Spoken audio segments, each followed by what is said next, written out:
ब्रह्मसूत्रम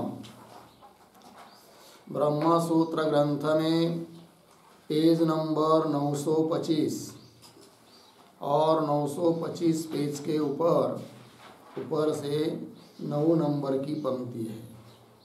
बीच में आया है तत्र प्राप्तम तावत न अस्सेरन इति। ठीक है, तो बात यह चल रही है तृतीय अध्याय तृतीय पाद, और तृतीय अध्याय के तृतीय पाद का यह 5 नंबर का अधिकरण चल रहा है, और इस अधिकरण का नाम है सर्वाभेदाधिकरणम। ठीक, और इस अधिकरण का विचार विषय बताया था प्राणोपासना जो अलग अलग शाखा में बताई है वह भिन्न है या एक ही है, यह विचार करना है।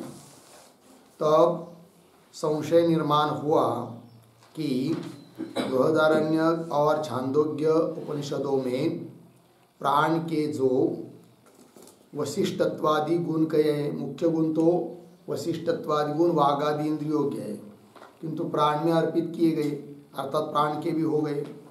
अब वे वशिष्ठत्वादि गुण कौशितकी उपनिषद में भी जो प्राण उपासना बताई है उसमें उन वशिष्ठत्वादि गुणों का उपसंहार होना चाहिए या नहीं होना चाहिए, ये हुआ संदेह। तब इस पर अब पूर्व पक्षी अपनी बात बोल रहा है।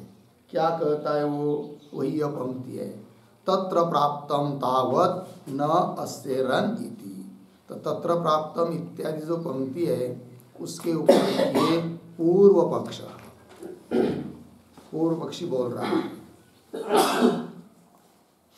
तो देखो भाई, तो तत्र प्राप्तम तावत, ऐसा संदेह उपस्थित होने पर प्राप्त हो जाता है क्या?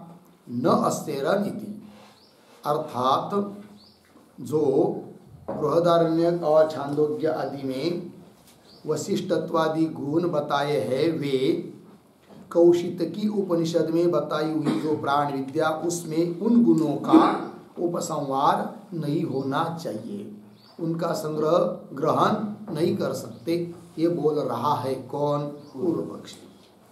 तत्र प्राप्तम तावत न अस्सेरन इति। तो फिर पूछेंगे उस पूर्व पक्षी को, उतः क्यों वहाँ के गुण इधर न ले आवे, उपसंहार क्यों नहीं होगा, संग्रह क्यों नहीं होगा? तब उत्तर देता है, हेतु देता है पूर्व पक्षी। क्या कहता है? एवं शब्द संयोगात्। तो कौशित की उपनिषद में जहाँ प्राण विद्या का प्रकरण है वहाँ पर एवं शब्द का प्रयोग हुआ है, और एवं शब्द जो होता है वह सन्निहित का वाचक होता है, सन्निहित का परामर्शक होता है। तो जो उस कौशित की उपनिषद में सन्निहित में, प्राण विद्या के सन्निहित में जो गुण बताए गए हैं उन्हीं का ही केवल संग्रह होना चाहिए। अन्य शाखा में पठित जो प्राण विद्या के प्रसंग में ही भले हो, किंतु अन्य शाखा में पठित वशिष्ठत्वादि जो गुण है उनका संग्रह नहीं होना चाहिए, ये कह रहा है कौन? पूर्व पक्षी। वही दिया एवं शब्द संयोगात्। ये जो एवं शब्द संयोगात् पद है, एवं के पहले एक छोटा सा वाक्य लिखते हैं अवतरण के रूप में। लिखेंगे उद्धरण चिन्ह में एवं विद्वान, उद्धरण चिन्ह 1 इति सन्निहित अलंबनात्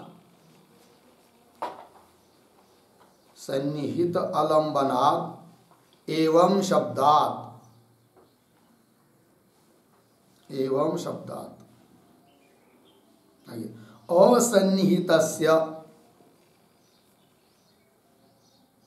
असन्निहितस्य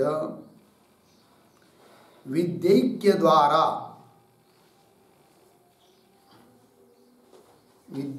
द्वारा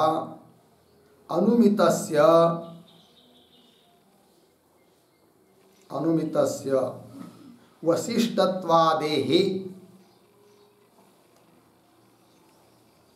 वशिष्ठत्वादेः व्यावृत्ति ही युक्ता। व्यावृत्ति युक्ता इति आह एवं इति। ठीक है, देखो भाई अर्थ। तो कौशिक उपनिषद में आता है एवं विद्वान। इस प्रकार सन्निहित का आलंबक होता है, सन्निहित का ग्राहक होता है एवं शब्द। अतः उस एवं शब्द से उन गुणों का ग्रहण करना उचित नहीं है जो कि असन्निहित है। वही कह रहे असन्निहितस्य, फिर विद्या एक है ऐसा निश्चय करके फिर असन्निहित गुणों का या संग्रह करना, अनुमिति करना वशिष्ठत्वादि गुणों की, ये ठीक नहीं है, क्योंकि एवं शब्द सन्निहित का परामर्शक है।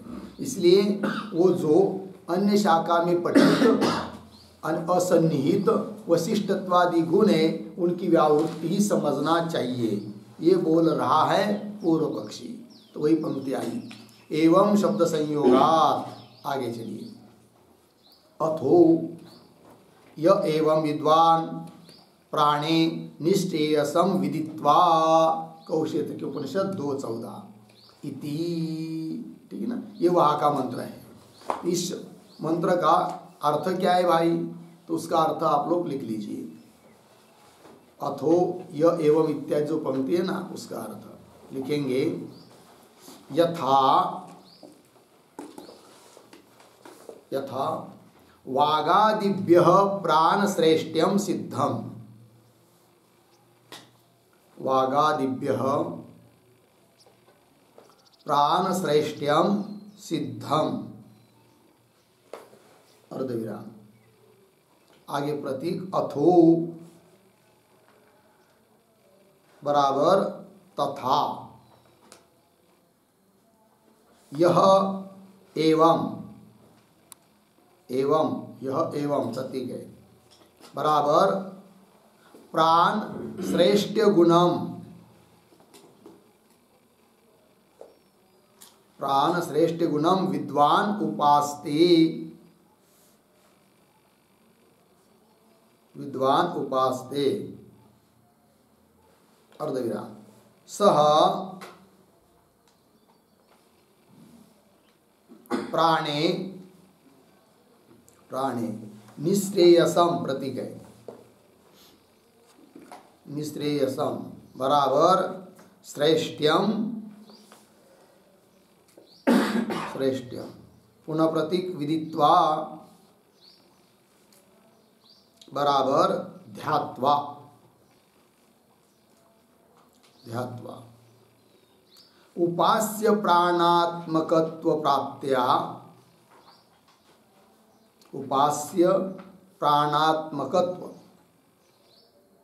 उपास्य प्राणात्मकत्व प्राप्त्या श्रेष्ठो भवति, श्रेष्ठो भवति इति श्रुत्यर्थः,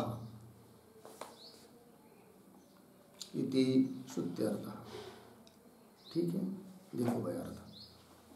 तो यथा, जिस प्रकार वागादियों से प्राण श्रेष्ठ ये सिद्ध हुआ है, अथो तथा उसी प्रकार यह एवं, जो कोई व्यक्ति एवं मतलब प्राण श्रेष्ठ गुणम विद्वान, प्राण के श्रेष्ठतादि गुण को विद्वान जानता हुआ कोई व्यक्ति उपासते, उस प्राण की उपासना करता है।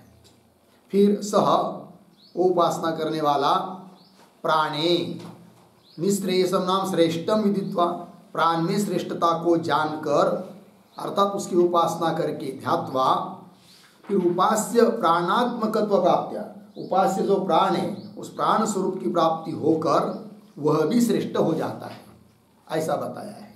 ठीक, आइए, तो इस श्रुति में एवं शब्द आया है वो मुख्य है, तो उस एवं शब्द तो सन्निहित का परामर्शक है। अतः इस एवं शब्द से वो जो अन्य शाखा में बृहदारण्यक और छांदोग्य में बताए हुए प्राण के वशिष्ठत्वादि गुण, उनका संग्रह उपसंग्रह ग्रहण करना है या नहीं, ये संदेह हुआ था।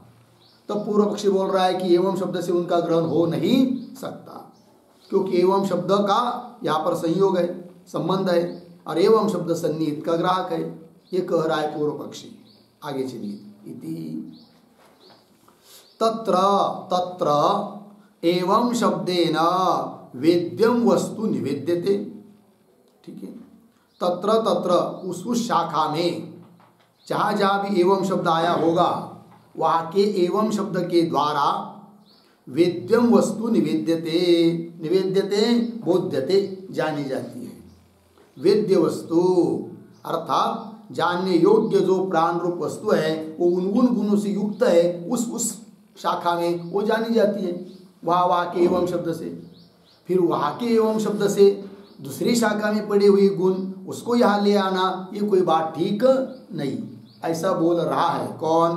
पूर्व पक्षी। वही तत्र तत्र, ये जो पंक्ति चालू हुई है ना भाई, तत्र तत्र, तत्र के पहले एक वाक्य लिखिए, एवं शब्द संयोगे अपि,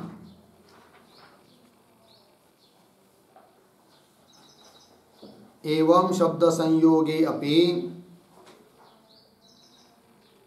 विद्यायाः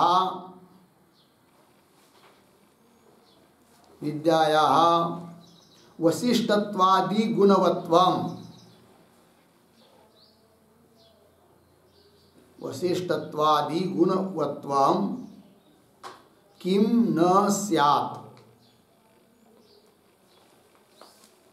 किम न स्यात् अर्धेरा तत्र आह तत्र तत्र इति, तत्र तत्र इति पूर्ण विराम। वीप्सया वीप्सया तत्तत् विद्या प्रकरणम उच्यते, तत्तत् विद्या प्रकरणम उच्यते। ठीक है, देखो भाई अर्थ। तो पूर्व पक्षी ने बताया था कि एवं शब्द का संयोग है, इसलिए अन्य शाखा के गुण नहीं ग्रहण कर सकते। तब उस पर कोई बोलेगा अरे भाई एवं शब्द संयोगी भी भले रहने दो, एवं शब्द तो भी विद्याया वशिष्ठत्वादि गुणवत्व, उस विद्या में, प्राण विद्या में, उपासना में वशिष्ठत्वादि गुण से युक्तता किम न स्यात्, क्यों न हो, ये शंका। उसको उत्तर दे रहा है वो पूर्व पक्षी तत्र तत्र पंक्ति से। तो तत्र तत्र पद की विप्सा हुई है, द्विरुक्ति, दो बार उच्चारण। वो क्या कहती है? तो विप्सया तत्तत् विद्या प्रकरण उच्यते, उस विद्या प्रकरण में ऐसा अर्थ होता है। तो पंक्ति देखिए, तत्र तत्र उस विद्या प्रकरण में एवं शब्देन, वहाँ के एवं शब्द के द्वारा वेद्यम वस्तु, जानने योग्य अर्थात उपासना करने योग्य वस्तु, प्राण वस्तु निवेद्यते बोध्यते। ठीक, आगे एवं शब्द च सन्निहित अवलंबनः न शाखांतर परिपठितम एवं जातीयकम गुणजातम शक्नोति निवेदयितुम। ठीक है, शब्दों का थोड़ा अन्वय, एक शब्द छोड़कर आगे, च सन्निहित आलंबनः, फिर पीछे एवं शब्द, आगे शाखांतर पठितम एवं जातीयकम गुणजातम, फिर एक शब्द छोड़कर आगे निवेदयितुम, बीच में आया हुआ है न, फिर अंतिम में शक्नोति, निवेदयितुम न शक्नोति। ठीक है, देखो भाई अर्थ। च और सन्निहित आलंबन एवं शब्द, सन्निहित का आलंबक है, सन्निहित का ग्राहक है, सन्निहित का परामर्शक है कौन? एवं शब्द। इसलिए वो एवं शब्द, एवं मतलब इस प्रकार, ऐसा उसका अर्थ है। तो वह एवं शब्द शाखांतर परिपठितम, अन्य शाखा में परिपठित, एवं जातीयकम गुणजातम, एवं जातीयकम मतलब कैसे? हाँ, वशिष्ठत्वादि गुणजातम, गुणजातम गुण समूह, हाँ गुण समूह। तो वशिष्ठत्वादि गुणजातम गुण समूह को क्या निवेदयितुम न शक्नोति, उसका निवेदन वह कर नहीं सकता है कौन? एवं शब्द। क्यों? सन्निहित का आलंबक है वो एवं शब्द, तो सन्निहित में जो पड़े गुण होंगे उसी का ग्राहक होगा। तो अन्य शाखा में पड़ी जो दूरवर्ती है उन गुणों को, वशिष्ठत्वादि गुणों को वह निवेदन नहीं कर सकता है, ग्रहण संग्रह उसका वो नहीं कर सकता है। एवं शब्द ये बोल रहा है पूर्व पक्षी। तो यहाँ पर प्रकृत प्रसंग के बारे में बोलना हो तो कौशिक की उपनिषद में आया है कौन, एवं शब्द, और वशिष्ठत्वादि गुण बताए कहाँ पर, हाँ वास बृहदारण्य और छांदोग्य में। तो वहाँ के गुणों का, वशिष्ठत्वादि गुणों का एवं शब्द कौशिक की उपनिषद में आया हुआ एवं शब्द ग्रहण नहीं कर सकता है, ये तात्पर्य हुआ यहाँ पर। आगे फिर क्या अंतिम, तस्मात् प्रकरणस्थैहि एव गुणैहि निराकांक्षत्वम इति। ठीक है ना, तस्मात् इसलिए, स्वप्रकरणस्थैहि उस शाखा में जो प्राण विद्या का प्रकरण है और वहाँ पर जो गुण पढ़े गए हैं उन गुणों के द्वारा ही वहाँ की प्राण उपासना होनी चाहिए। वहाँ की प्राण उपासना की जिसको आकांक्षा होती है किस गुण से उपासना करें, तो वह आकांक्षा उन्हीं गुणों से निवृत्त हो जाती है उस शाखा में उसके सन्निहित में जो गुण पड़े। अतः अन्य शाखा में विद्यमान गुणों को इधर ले आने की जरूरत नहीं, ये कह रहा है पूर्व पक्षी। तस्मात् स्वप्रकरणस्थैहि एव गुणैहि, गुणैहि का विशेषण है, उस प्रकरण में विद्यमान गुणों के द्वारा ही क्या, निराकांक्षत्वम। क्या निराकांक्षत्वम, उस पर एक वाक्य लिखिए, तत्तत् शाखियाः, तत्तत् शाखियाः प्राण संवादाः, प्राण संवादाः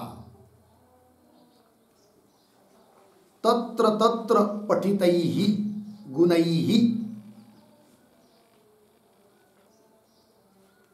तत्र तत्र पठितैहि गुणैहि निराकांक्षम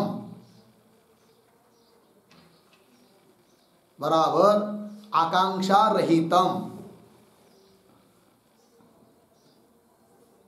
आकांक्षा रहितम बराबर पूर्णम भवति इत्यर्थः।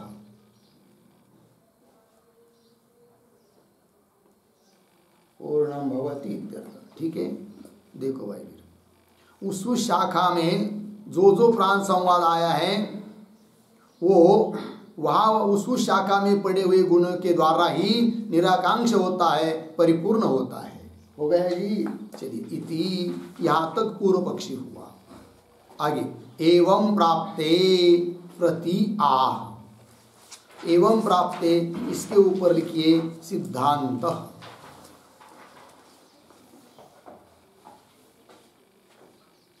और एवं प्राप्ति इस पंक्ति के पूर्व में एक वाक्य छोटा सा, पूर्व पक्षम अनुभाष्य,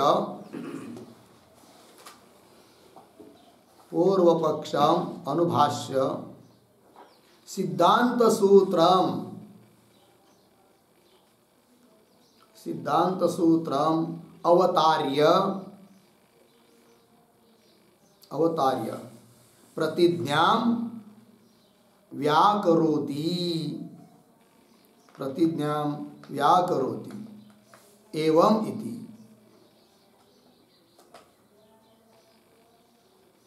ठीक है, देखो भाई अर्थ। तो पूर्व पक्षम अनुभाष्य, पूर्व पक्षी का अनुवाद करके सिद्धांत सूत्रों को अब अवतरित कर रहे हैं, ले आ रहे हैं और प्रतिज्ञा को स्पष्ट कर रहे हैं। सिद्धांतियों की क्या प्रतिज्ञा है देखिए। एवं प्राप्ते, ऐसा पूर्व पक्षी प्राप्त होने पर, प्रति आह, उस पूर्व पक्षी के प्रति अब सिद्धांती बोल रहे हैं। क्या कहते हैं? अस्से रन इमे गुणाः क्वचित उक्ताः वशिष्ठत्वादयः अन्यत्र अपि। ठीक है, अन्वय शब्दों का।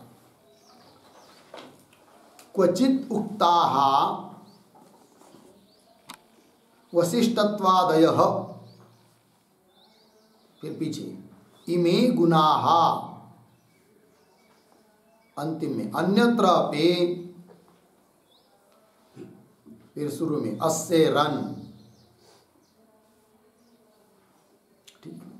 क्वचित उक्ता, किसी किसी शाखा में पढ़े हुए, जैसे बृहदारण्यक छांदोग्य में पढ़े हुए वशिष्ठत्वादि इमे गुणाहा, इमे प्रतीक है, इमे मतलब ये गुण, सूत्रस्थ पद इमे गुणाहा, अन्यत्रापि अन्य शाखा में भी अस्य रन, उनका संग्रह हो जाता है, उनको ले आना चाहिए। बोलेंगे क्यों, कुतः, तब सूत्रस्थ पद हेतु दे रहे, सर्वाभेदात, सभी जगह बताई हुई प्राण उपासना का अभेद होने के कारण, ये बताया, ठीक है। तो चलिए अब इस प्रसंग में सूत्र का उच्चारण और उसका अर्थ भी कर लेते, फिर आगे का भाष्य पढ़ेंगे। तो सूत्र है सर्वाभेदादन्यत्रे में, सर्वाभेदादन्यत्रे में, लिखते हैं सूत्रावतरणम बराबर उद्गीत गुणकस्य ओंकारस्य, उद्गीत गुणकस्य ओंकारस्य एव उपास्यता, उपास्यता एव उपास्यता इति उक्ते, इति उक्ते, आगे प्राणस्य अपि, प्राणस्य अपि तत्तत् उक्त गुणमात्रस्य, तत्तत् उक्त गुणमात्रस्य एव तत्र तत्र उपास्यता, तत्र तत्र उपास्यता इति आशंक्य आह,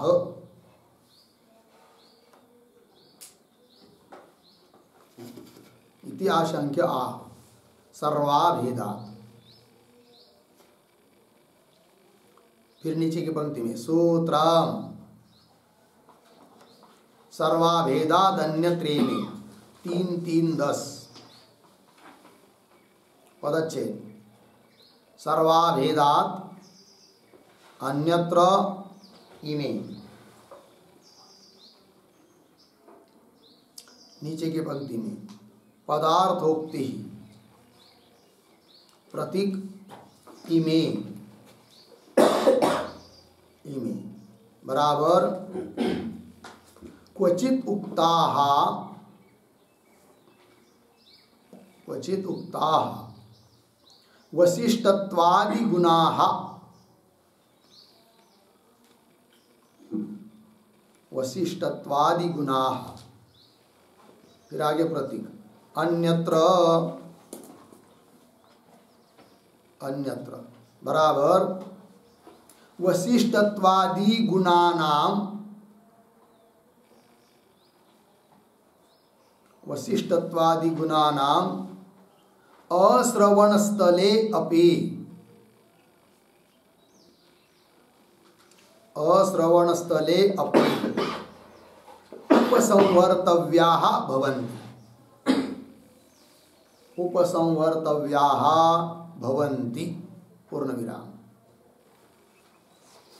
कौंस में लिखिए कुतः प्रश्न चिन्ह, आगे की तरफ बांध देकर कौंस बंद, फिर आगे प्रतीक है सर्वाभेदात् बराबर सर्वासु शाखासु, सर्वासु शाखासु प्राण संवादस्थायाः, प्राण संवादस्थायाः प्राण विद्यायाः, प्राण विद्यायाः अभिन्नत्वात्, अभिन्नत्वात् पूर्ण विराम, अतः, अतः प्रत्यभिज्ञा बलेन,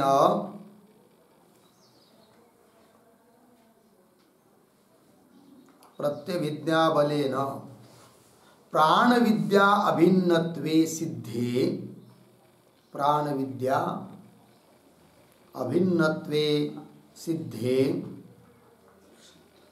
सिद्धे कौशितकी गत प्राण विद्यायाम, कौशितकी गत प्राण विद्यायाम अपि अपि वसिष्ठत्वादि गुणजातस्य, वसिष्ठत्वादि गुणजातस्य उपसंहारः युक्तः, उपसंहारः युक्तः इति सर्वे गुणाः, सर्वे गुणाः सर्वत्र सर्वत्र उपासनैक्ये, उपासनैक्ये उपसंवर्तव्याः इति सिद्धम्, उपसंवर्तव्याः इति सिद्धम्। ठीक है, देखो यार था तो सूत्रावतरण में लिख रहे हैं तो उद्गीत गुणकस्य ओंकार से एव उपास्यता, जैसे पीछे उद्गीत गुण से युक्त जो ओंकार उसमें ही उपास्यता है, अन्य गुण उसमें नहीं है, नहीं ले आते हैं इति उक्त्या, ऐसा कहने पर फिर इधर भी प्राणस्यापि तत्त उक्त गुण मात्र से एव तत्र तत्र उपास्यता, प्राण में भी जो उपास्यता है वह उस शाखा में जितने जितने गुण बताए हैं उतने गुण को लेकर ही प्राण में भी उपास्यता होगी। ऐसी शंका यदि होती है तो उत्तर दे रहे सूत्र के माध्यम से, सर्वाभेदा इति। फिर सूत्र आया सर्वाभेदादन्यत्रे में, पदार्थोक्ति में लिख रहे इमे, इमे मतलब क्वचित उक्ताः वसिष्ठत्वादि गुणाः, किसी किसी शाखा में पढ़े हुए पठित वसिष्ठत्वादि गुण, वे गुण अन्यत्र, अन्यत्र मतलब कहाँ पर, जहाँ पर उन गुणों का पाठ नहीं हुआ है वहाँ पर, तो वसिष्ठत्वादि गुणानाम अश्रवण स्थले अपि उपसंवर्तव्या, वहाँ उन गुणों को ले जाना चाहिए। बोलेंगे क्यों, कुतः, कारण क्या, हेतु दे रहे सर्वाभेदा मतलब क्या, तो सर्वासु शाखासु, सभी शाखाओं में उस प्राण संवाद के प्रसंग में जो जो प्राण विद्या बताई है वो सभी जगह की एक ही है। अतः एक होने के कारण भले इस शाखा में उस प्राण विद्या के संबंध में कुछ गुण पढ़े नहीं हो, अन्य शाखा में कुछ अधिक गुण पढ़े हो, तो वो अधिक गुण इधर भी ले आना चाहिए, अर्थात उनका संग्रह होना चाहिए, ये सिद्धांति। तो सर्वासु शाखासु प्राण संवादस्थायाः, प्राण संवाद के प्रसंग में जो प्राण विद्या है उसमें अभिन्न, प्राण विद्या का अभेद होने से अभिन्नत्वात्, अतः प्रत्यय विद्या बले न, वही यह प्राण विद्या है, वही यह प्राण है। इस प्रकार प्रत्यय विद्या के बल पर प्राण विद्या अभिन्नत्वे सिद्धे, प्राण विद्या सभी जगह की एक ही है ऐसा सिद्ध होने पर कौशितकी गत प्राण विद्यायाम अपि, कौशितकी उपनिषद में जो प्राण विद्या बताई है उसमें भी उन गुणों को ले आना चाहिए जो कि कौशितकी उपनिषद में नहीं पढ़े बताए गए हैं और अन्य शाखा में बृहदारण्यक आदि में बताए गए हैं। उन गुणों को भी यहाँ की उपासना करते समय ले आना चाहिए।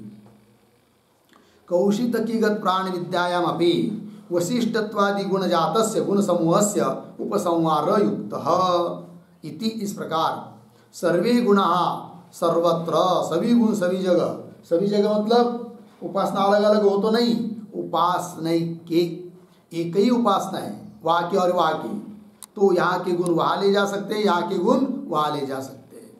तो सर्वे गुणाः सर्वत्र उपासनैक्ये उपसंवर्तव्याः, उनको उपसंहार करना चाहिए इति सिद्धम। हो गया। चलिए भाई आगे भाष्य में सर्वाभेदात् हुआ, आगे सर्वत्र एव ही,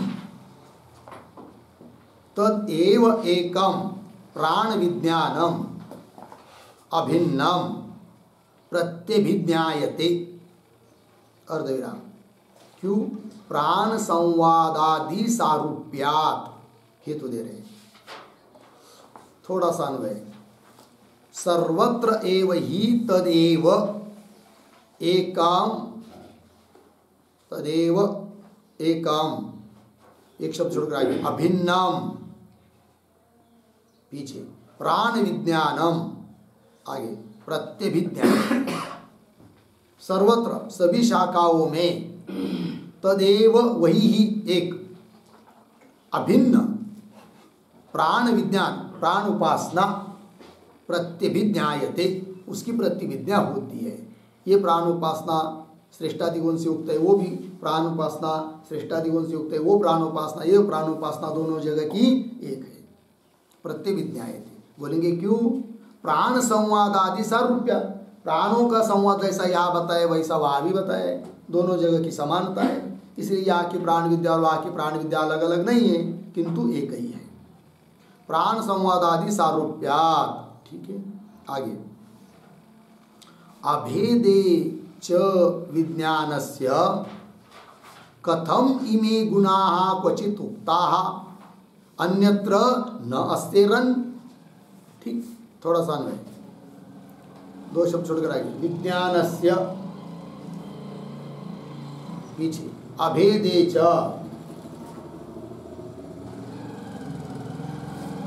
अभेदे च,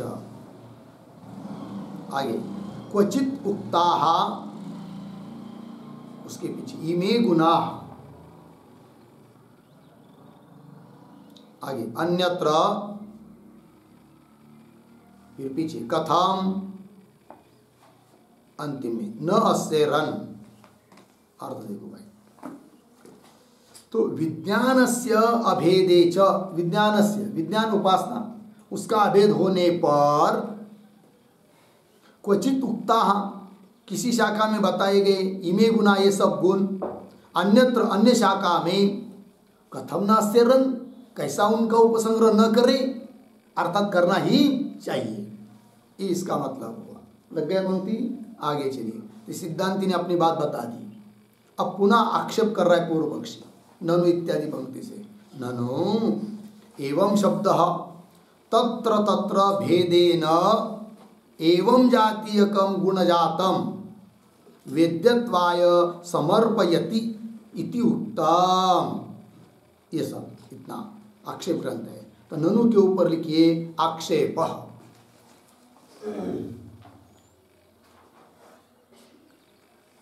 और शब्दों का थोड़ा अन्वय। ननु एवं शब्द तत्र तत्र, एक शब्द छोड़कर आगे, एवं जातीयकम गुण जातम, पीछे भेदेन, भेदेन, आगे वेद्यत्वाय समर्पयति इति उक्तम हो गया। पूर्व पक्षी बोल रहा है कि ठीक है, ये सिद्धांति तुम कह रहे हो विद्या का भेद होने पर वहाँ के गुण यहाँ ले आना चाहिए, किंतु एवं शब्द जो पड़ा हुआ है और वो एवं शब्द क्या बता रहा है ये हमने तो बता चुके, उसका क्या जवाब आपके पास उत्तर है? पूर्व पक्षी पूछ रहा है क्या? ननु एवं शब्द तत्र तत्र, उस शाखा में, एवं जातीयकम गुण जातम, इस प्रकार के जो वशिष्ठत्वादि गुणों का समूह है, गुण जातम, भेदेन भिन्न भिन्न के रूप में ही, वेद्यत्वाय उपासना करने के लिए, समर्पयति कथन करता है कौन?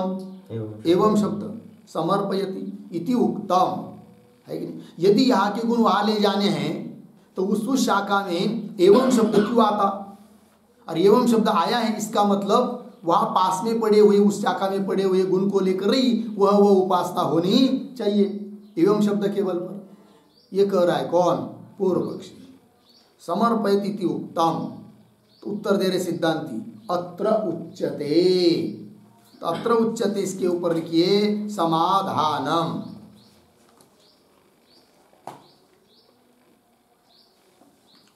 समाधानम। ठीक, अब देखिए उत्तर दे रहे, अत्र उच्यते यद्यपि कौशितकी ब्राह्मण गतेन एवं शब्देन वाजसनेयी ब्राह्मण गतम गुणजातम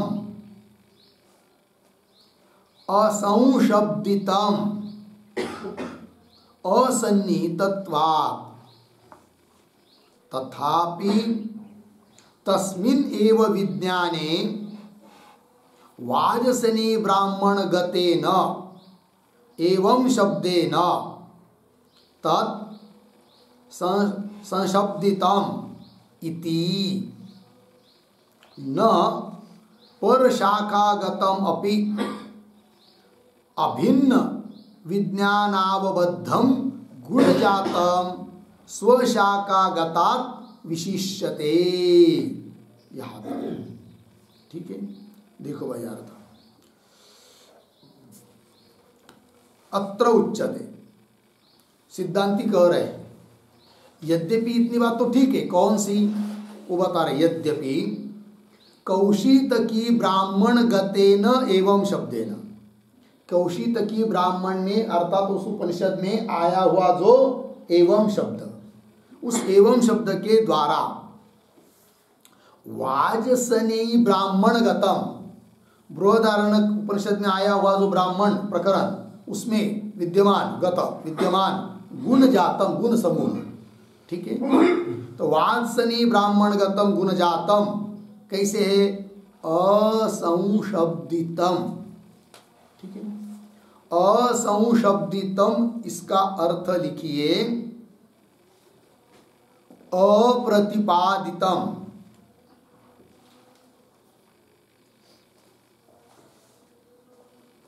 किंवा अपरामर्शितम, एक ही बात है। अप्रतिपादितम किंवा अपरामर्शितम,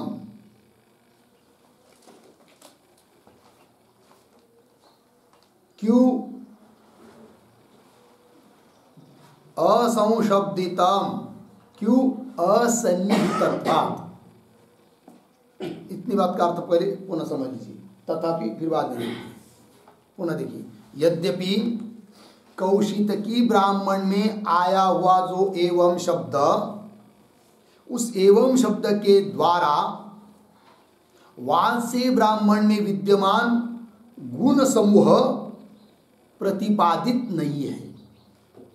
एवं शब्द के द्वारा, कौन से एवं शब्द के द्वारा, कौशितकी ब्राह्मण में आए हुए एवं शब्द के द्वारा प्रतिपादित नहीं है, परामर्शित नहीं है। कौन, वाजसनेयी ब्राह्मण में आए हुए जो गुण या गुण समूह प्रतिपादित नहीं है।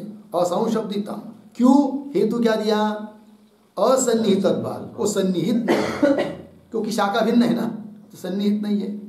यद्यपि ये बात ठीक है, तथापि, तो भी क्या, तस्मिन् एव विज्ञाने वाजसनेयी ब्राह्मण गतेन एवं शब्देन तत् संशब्दितम, ठीक है ना। इतने का अर्थ देखिए पहले, तथापि तो भी, तस्मिन् एव विज्ञाने, उसी विज्ञान के प्रसंग में, विज्ञान उपासना, प्राण उपासना का प्रकरण चल रहा है, उसी प्राण उपासना के संदर्भ में वाजसनेयी ब्राह्मण गतेन एवं शब्देन, वाजसी ब्राह्मण में बृहदारण्यक उपनिषद में जो एवं शब्द आया है, उस एवं शब्द के द्वारा तत् क्या है, संशब्दितम, तत् शब्द का अर्थ लिखिए गुण जातम, तत् मतलब गुण जातम, संशब्दितम, और संशब्दितम का अर्थ हो जाएगा, क्या होगा अर्थ, हाँ, प्रतिपादितम, परामर्शितम, ठीक है ना। तो क्या अर्थ हुआ दोनों, दो पंक्तियों का, पीछे की पंक्ति में क्या बताया, कौशितकी ब्राह्मण में आए हुए एवं शब्द के द्वारा वात्सनीय शाखा में बताए हुए गुण का प्रतिपादन नहीं है दूर होने से, तो भी तथापि उसी प्राण विद्या के प्रसंग में, उसी बृहदारण्यक उपनिषद में जो एवं शब्द आया है उसके द्वारा तो वहां के जो गुण है वशिष्ठत्वादि उन वो तो परामर्शित है। कितनी बात लगी? तत्संशोधित संशब्दितम इति। अब इति के बाद थोड़ा सा अन्वय है, आगे देखिए। इति न को छोड़ दीजिए, इति एक दो शब्द छोड़कर अभिन्न विज्ञानावबद्धम, अभिन्न विज्ञानावबद्धम पीछे पर शाखा गतम अपि, आगे गुण जातम स्वशाखा गतात, फिर न को ले आइए, न विशिष्यते।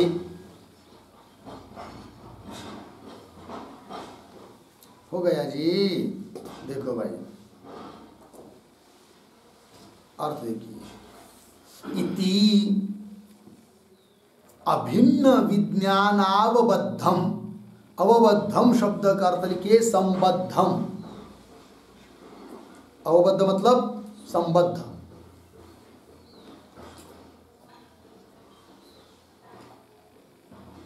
इति का मतलब अतः अभिन्न विज्ञान अवबद्धम, विज्ञान उपासना, अभिन्न विज्ञान से, अभिन्न उपासना से संबंधित कौन? गुणजात, किंतु उसका विशेषण है पर शाखा गतम अपि गुणजातम। ठीक है ना?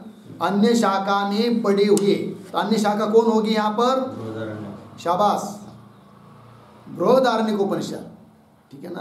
तो पर शाखा गतम, बृहदारण्यक उपनिषद में विद्यमान गुण जातम गुण समूह, स्वशाखा गतात न विशिष्यते।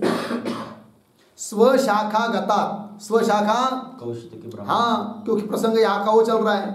तो कौशितकी उपनिषद में जो भी गुण पड़े हैं उन गुणों से न विशिष्यते, भिन्न नहीं है।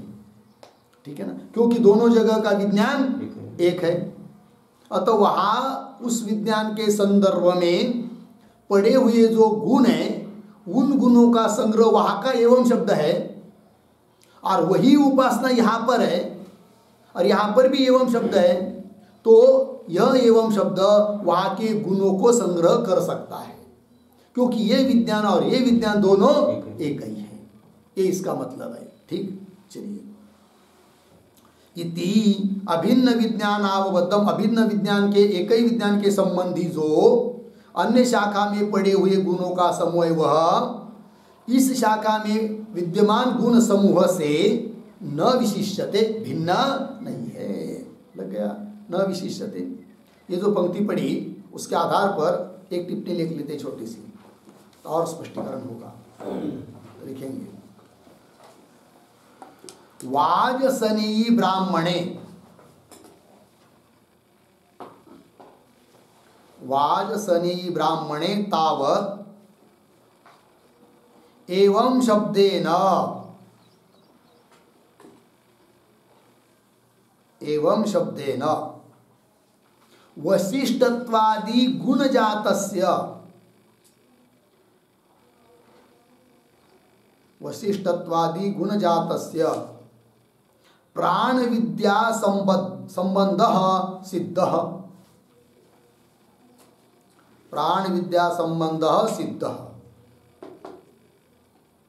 अर्धविराम। सा एव विद्या, सा एव विद्या कौशितकी श्रुतौ, कौशितकी श्रुतौ प्रत्यभिज्ञायते, प्रत्यभिज्ञायते। अर्धविराम। तथा च, तथा च गुणानां, गुणानां गुणी अविनाभावेन, गुणी अविनाभावेन अर्थतः प्राप्तानाम अपि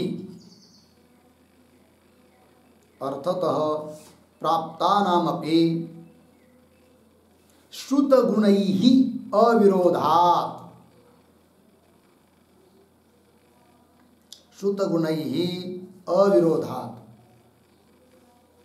श्रुतम आर्थम च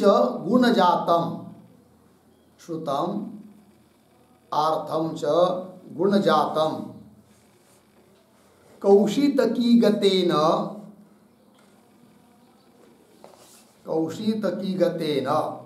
एवं शब्देन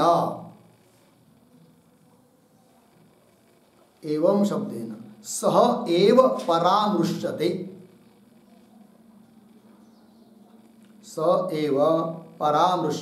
अर्धविराम श्रुति अर्थाभ्याम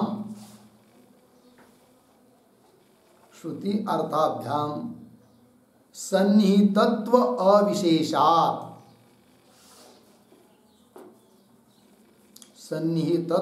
अविशेषात् इत्यर्थः। देखो भाई अर्थ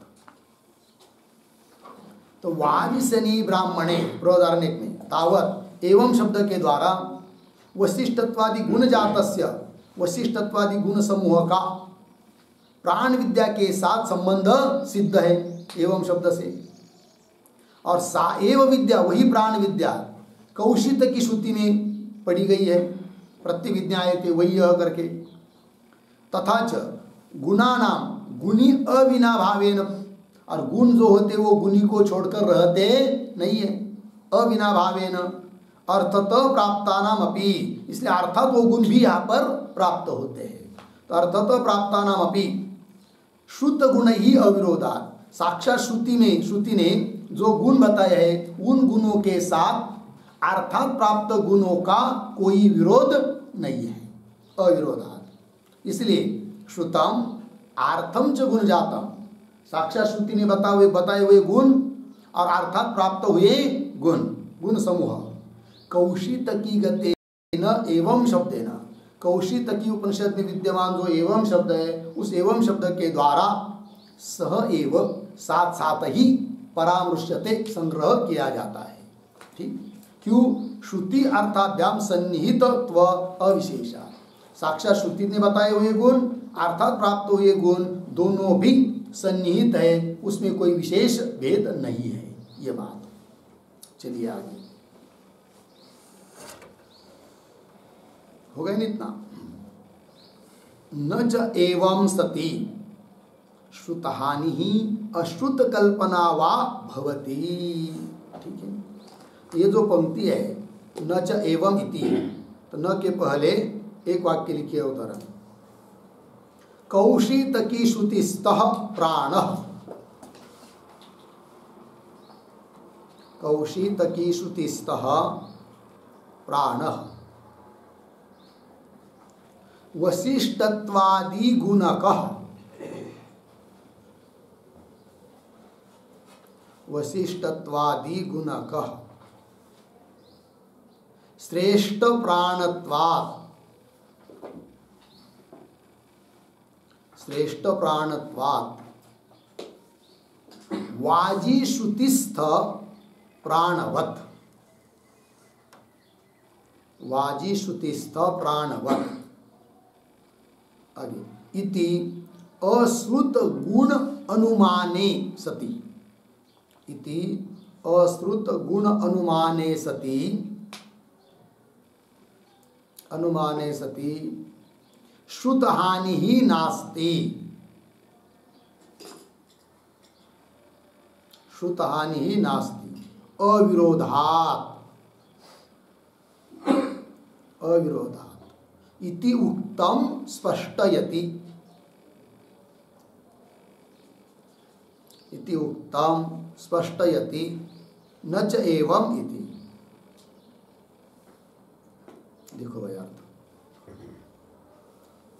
तो अनुमान दिया है, कौशितकी श्रुतिस्तः प्राण, कौशित की श्रुति में आया हुआ जो प्राण अर्थात वो प्राण विद्या, वो प्राण कैसा है?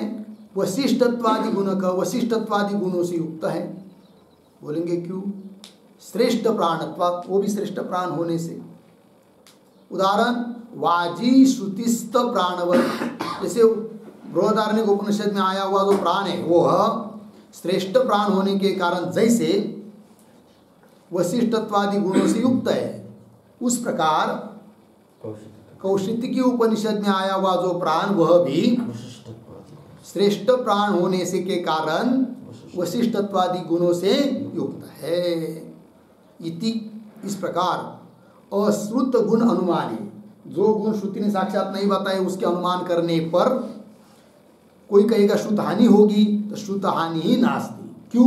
अविरोधा, इसके साथ उसका कोई विरोध नहीं है। श्रुत गुणों के साथ इन अर्थता प्राप्त जो अश्रुत गुण है उनका कोई विरोध नहीं है, अतः श्रुत हानि नहीं होती है और अश्रुत की कल्पना भी नहीं करनी पड़ती, क्योंकि अन्य शाखा में तो वो गुण श्रुत ही है।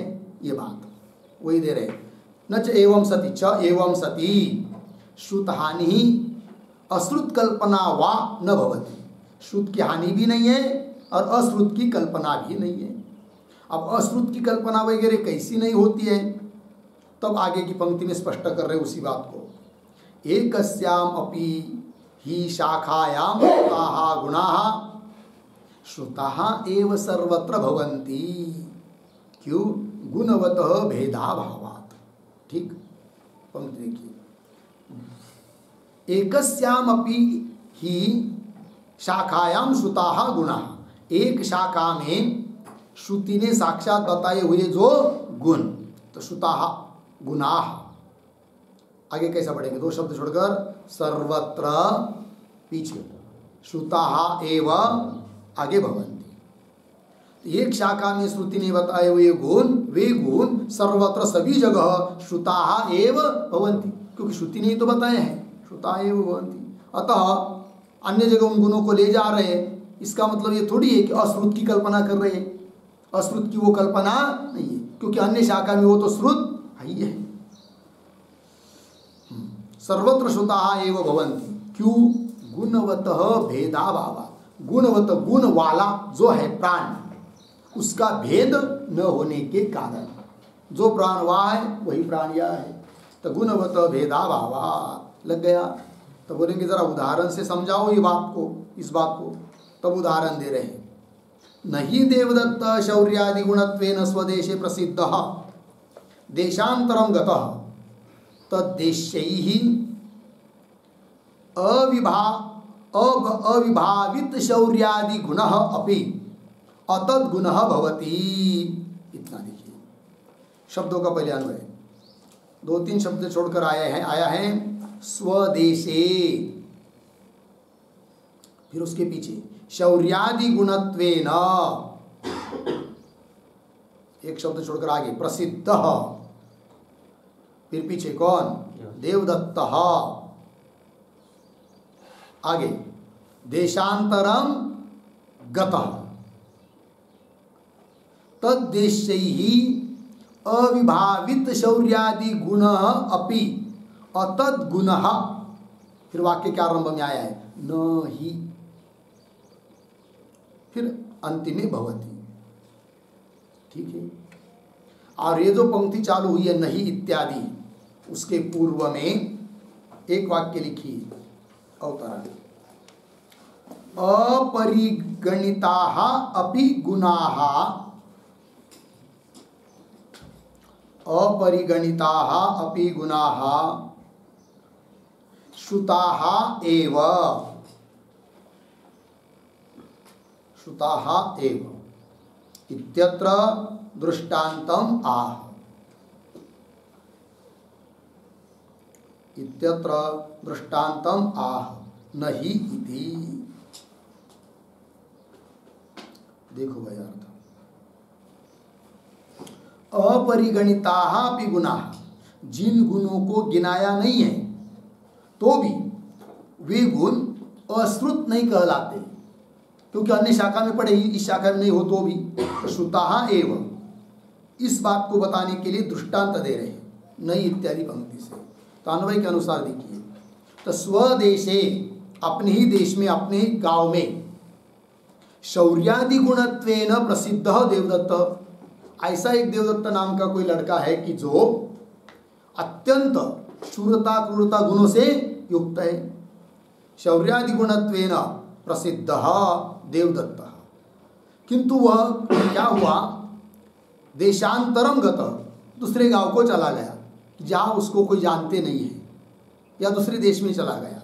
तो देशांतरम गत, फिर तद्देशैहि, उस देश में रहने वाले लोगों के द्वारा क्या, अविभावित शौर्यादि गुण, उस देश में रहने वाले लोगों के द्वारा ये नहीं जाना गया कि यह लड़का शौर्यादि गुण वाला है करके।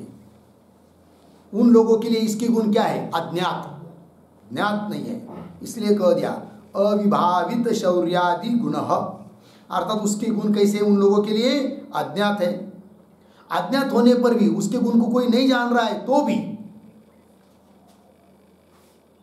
अविभावित शौर्यादि गुण अपि अतद्गुण न भवति, उन गुणों से वो रहित नहीं होता है। फिर ऐसा तो नहीं कि वहाँ के लोगों ने इसके गुण जाने नहीं, इसका मतलब इसके गुण चले गए, ऐसा होता नहीं है। उसके गुण उसके पास तो है ही है, ठीक है ना। और आगे, यथाच तत्र परिचय विशेषात् देशांतरे अपि देवदत्त गुणाः भाव्यन्ते, ठीक है ना।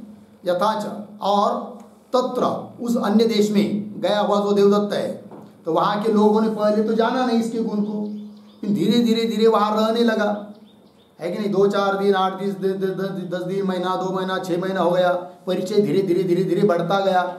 फिर धीरे धीरे इसके गुण को सब लोग जानने लगे, क्योंकि गुण छिपते नहीं है।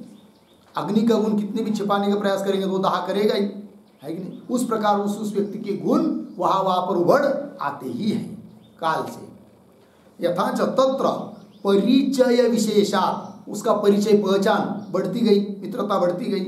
तो देशांतरे अपि, वहाँ अन्य देश में भी देवदत्त गुणाः विभाव्यन्ते, देवदत्त के गुण क्या हो जाते हैं, प्रकट हो जाते, व्यक्त हो जाते हैं। लग गया कि नहीं। ये दृष्टांत हुआ। उस प्रकार यहाँ पर भी समझना है क्या, कि भले प्राण के लिए वशिष्ठत्वादि गुणों का कथन है, कहा, बृहदारण्यक और छांदोग्य में, और वही प्राण कौशिक की ब्राह्मण में पड़ा है, किंतु वहाँ वे गुण बताए नहीं है। कौन, वशिष्ठत्वादि गुण। इसका मतलब उस प्राण में वे गुण नहीं है, ऐसी बात नहीं, उसमें वो गुण है ही है। अतः वहाँ के गुणों को यहाँ समझना कोई दिक्कत नहीं है, उपसंग्रह करना ही चाहिए, होता ही है ये सिद्धांत, ठीक है। आगे चलिए फिर भाष्य में दृष्टांत बता दिया। अब एवं अभियोग विशेषात् शाखांतरे अपि उपास्याः गुणाः शाखांतरे अपि अस्सेरन्, ठीक है। एवं मतलब अभी जो दृष्टांत दिया उस दृष्टांत के अनुसार अभियोग विशेषात् मतलब क्या, तो अभियोग विशेषात् इसका अर्थ लिखिए संबंध विशेषात्। अभियोग कहते संबंध को, अभियोग विशेषात् मतलब संबंध विशेषात्, ठीक है। तो विशेष प्रकार का संबंध होने से क्या संबंध है, अभेद, वहाँ वही प्राण यहाँ है, ठीक है ना। तो वही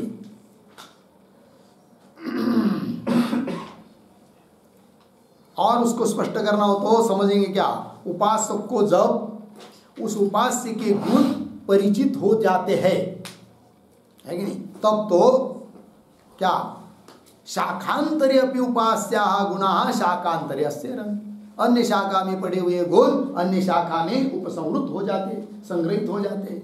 वही कह रहे एवं अभियोग विशेषात् शाखांतरे अपि उपास्याः गुणाः, अन्य शाखा में जो उपास्य के गुण पढ़े गए हैं, पठित है, वे सब गुण शाखांतरे अपि, अन्य शाखा में भी अस्सेरन्, उसका उपसंहार करना चाहिए, होता ही है ये बात। अभियोग विशेषात परिचय विशेष हो जाता है तब उपास्य का। आगे तस्मात् एक प्रधान संबद्धाः धर्माः एकत्र अपि उच्यमानाः सर्वत्र एव उपसंहर्तव्याः इति। ठीक है, अन्वय देखिए। तस्मात् एक प्रधान संबद्धाः धर्माः एकत्र, एक शब्द छोड़कर आगे उच्यमानाः, पीछे अपि, आगे सर्वत्र एव उपसंहर्तव्याः इति। और ये जो पंक्ति है तस्मात्, उसके पूर्व में लिखिए फलितम आह, फलितम आह, तस्मात् इति लग गया। देखो भाई, तो तात्पर्य क्या निकला इस अधिकरण का, वो दे रहे अब।